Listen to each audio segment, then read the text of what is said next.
పెద్దయ్య గారు ఎండాకాలంలో వచ్చి ఉండడానికి ఇది కట్టించారమ్మా. తెలుసు. రండమ్మా, తోటంతా ఒకసారి చూసొద్దాం. వద్దు. నీళ్లు పెట్టనా? నాకు ఎటువంటి సౌకర్యాలు వద్దు. ఈ రోజు నుంచి నేను ఖైదీని. ఇది నేనే విధించుకునే అవచ్చివ శిక్ష.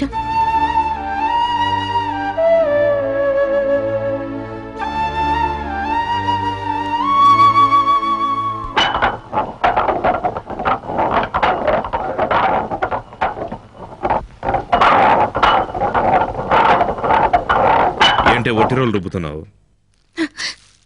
దరిద్రం, పీడ. ఎవరిని గురించి? అదే మా అక్క పెద్దమ్మ వచ్చిందంటగా, తెలుసా? తెలుసు. ఎందుకు వచ్చిందట? నాకేం తెలుసు, నేనా రమ్మన్నాను. సిగ్గులేంది, దరిద్రం వదిలిందనుకున్నాను. ఊరవతల పెద్ద తోటలో వచ్చి దిగిందటగా, ఒంటరిగా ఉంటోందట. వాళ్ళిద్దరికి ఏదో గొడవైందేమో. ఏం జరిగితే మనకెందుకు? ఏ బంధం లేదనుకుని వెళ్ళిన దాని గురించి మనం ఎందుకు అనుకోవాలి, మాట్లాడాలి?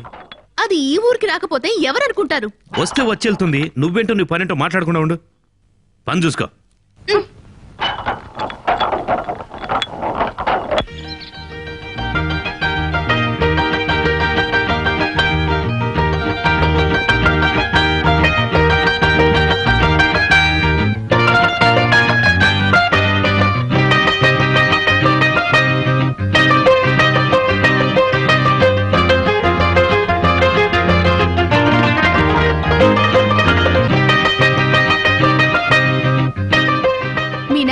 జాగ్రత్తగా బడికెళ్ళి తిరిగి రావాలి, సరేనా? సరేమా.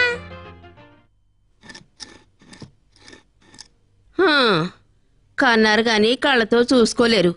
అంత తప్పేం చేశారు?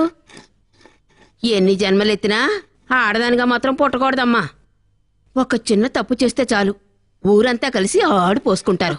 రంగమ్మా, మనసు ఆగలేదమ్మా.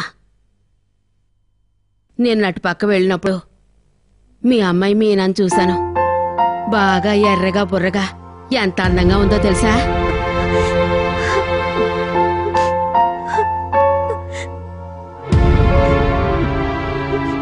ఎక్కడ చూసా? బడి గేట్లోనమ్మా. కన్న కూతురు గురించి పరాయి వాళ్ళు చెప్తే వినాలని మీ తలరాత. నా తప్పే కదా రంగమ్మ.